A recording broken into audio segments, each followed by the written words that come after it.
Jessica, thank you for joining us today. Um, I mean, there's so much going on in trade. It's just from the previous administration, the trade war with China, um, uh, all of the 301 action. I mean, it just seems like it's just every day something new. I told you I just pick any topic and tell us about it. What is one of the seafood trade issues that maybe you are most focused on? I think it's really two issues. One is the tariffs, and one is forced labor, which is a hot issue across multiple industries in the customs area. Just on tariffs, as you mentioned, we did have the trade war with China, and we have those tariffs that are still in place. They're commonly called the Section 301 tariffs because of the statutory provision that gives authority to impose them. They're quite high, 25% in general on seafood products, certain seafood products. There had been some relief under the Trump administration in the form of specific exclusions.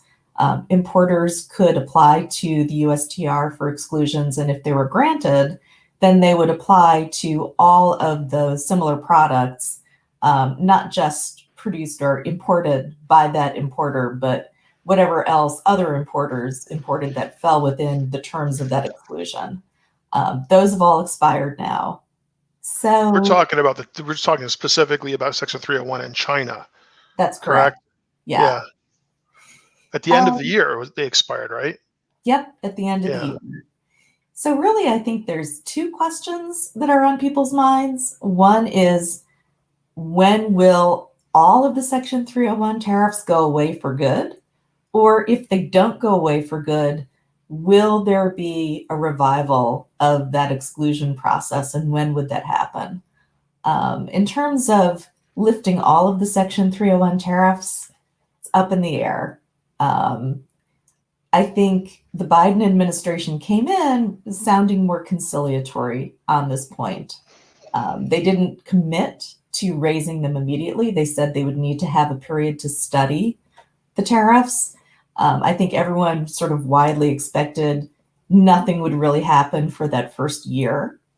Um, but they have given some signs of being more open to working together, not with China, but with other countries. So there have been some happenings lately where the Biden administration has kind of backed off and cooled down some of the trade disputes. There was a dispute on digital DSTs, digital service tariffs. Digital services taxes that gave rise to tariff dispute, and that's now been put on hold based on an agreement with certain countries.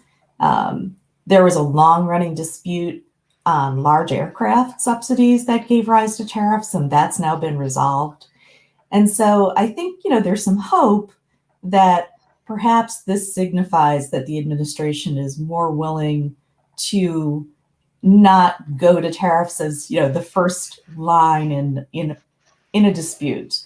But whether the Section 301 tariffs will be lifted is, unclear at this point. There is more movement in terms of possibly resurrecting the process to apply for specific exclusions from those tariffs. There's been a lot of push in Congress to get those exclusions revived, and the Senate passed an act in June, a couple of weeks ago, June 8th, the U.S. Innovation and Competition Act, that includes a provision directing the USTR to revive the exclusion process. That would have to also be adopted by the House in order to go into force, and it's unclear whether that's going to happen at this point.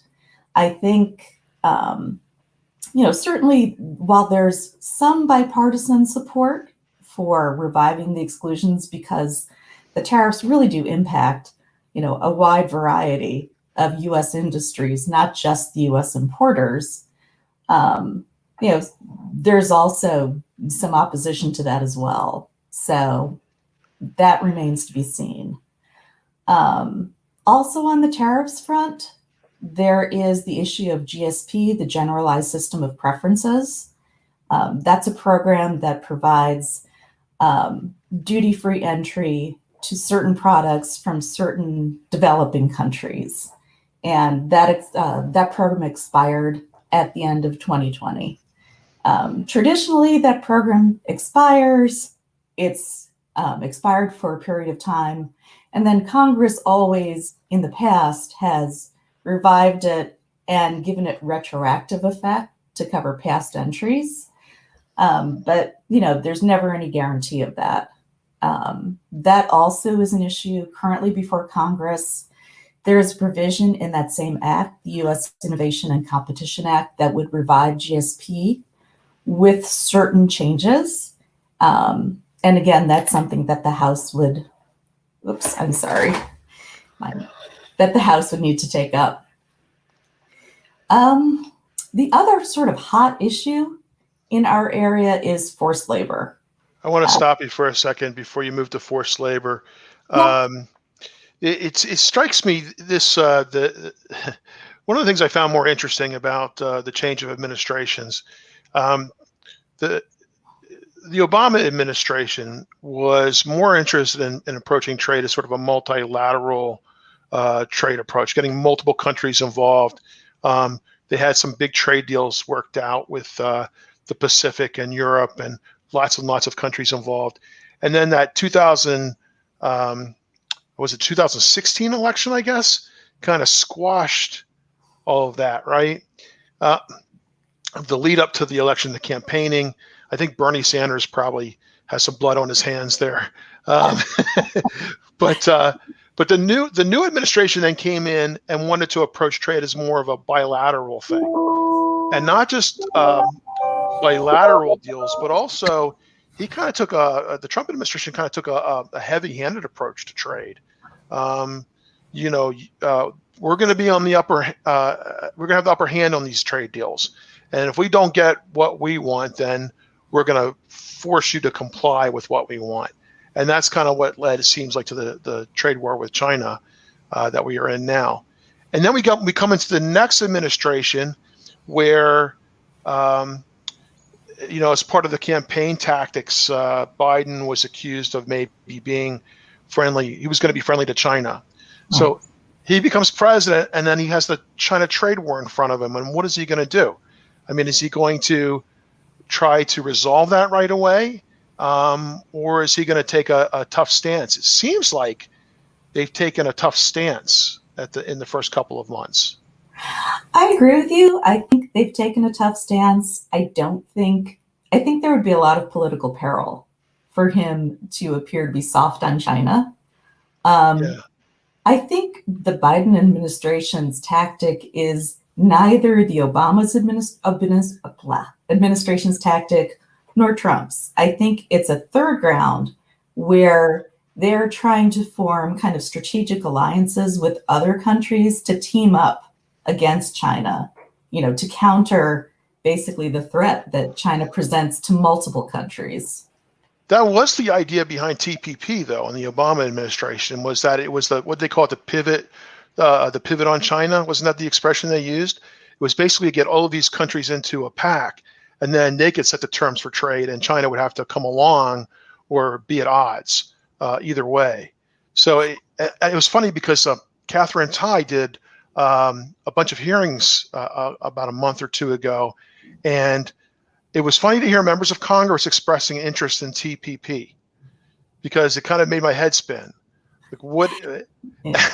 How do we come back around to members of Congress actually speaking favorably about TPP? They wouldn't have touched it a couple of years ago.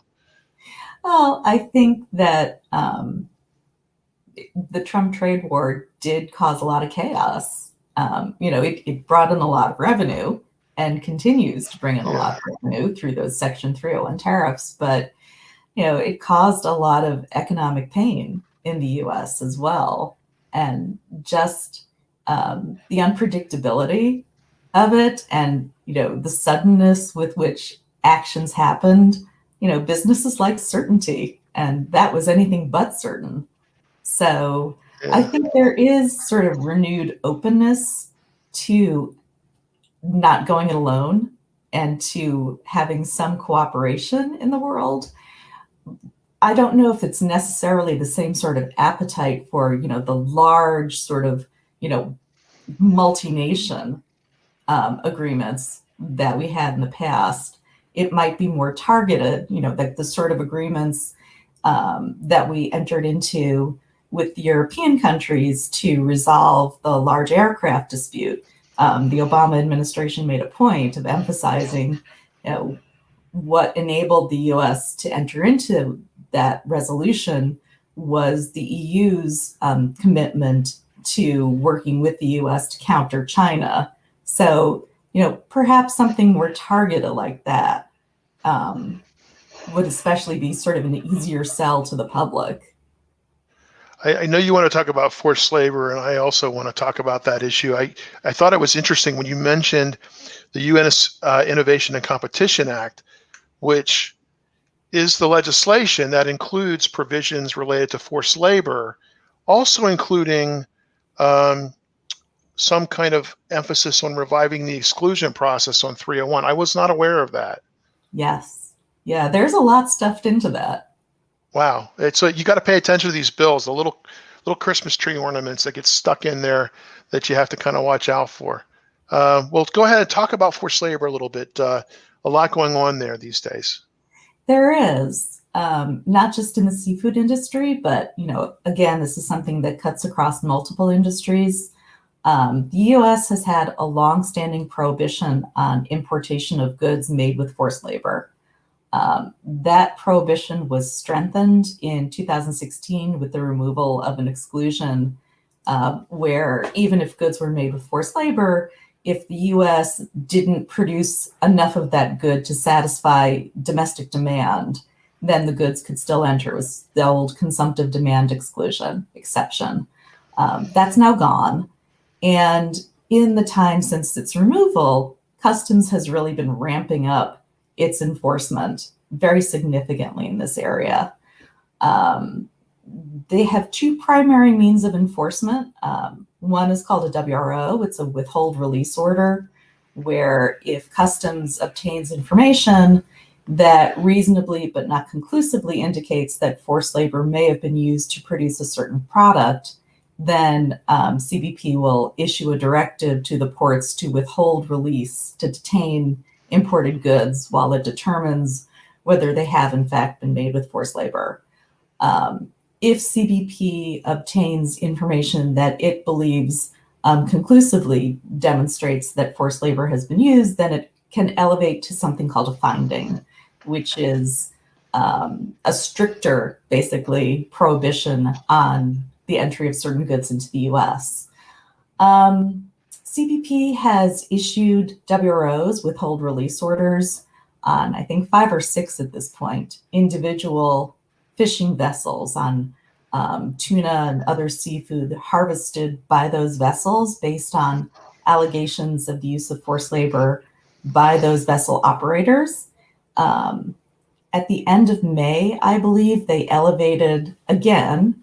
They issued the first WRO on an entire fishing fleet, on Dalian Ocean Fishing Company, which is a Chinese fishing fleet. So a really big one. It is. Yeah. So, the question, I think, is going to become whether CBP elevates this still further and issues a WRO against seafood producers in certain countries. That would be, I think, even more significant and far-reaching. And whether they're going to do that, it's, who knows? It does feel like the engine's revved up, doesn't it? Like they seem to be moving more aggressively in this direction. It does. And, this is an issue that's not just of concern in the executive branch, with CBP. It's also really an issue that's gotten a lot of concern and attention in Congress. Again, circling back to that U.S. Innovation and Competition Act, there's another provision in there that strengthens SIMP, the Seafood Import Monitoring Program, through NOAA. Under SIMP, as you know, importers of 13 species that are especially subject to illegal fishing, have to report certain data before those products can enter the U.S. The proposal under the U.S. Innovation and Competition Act would strengthen SIMP by basically expanding it to all seafood products and particularly focusing on forced labor concerns. So, this is an area where Congress is focusing again, and certainly focusing on seafood imports in this instance. People have told me that the ramp up of SIMP would be particularly difficult for seafood importers. That it's a big job that may be underestimated by the folks who want to expand the use of SIMP.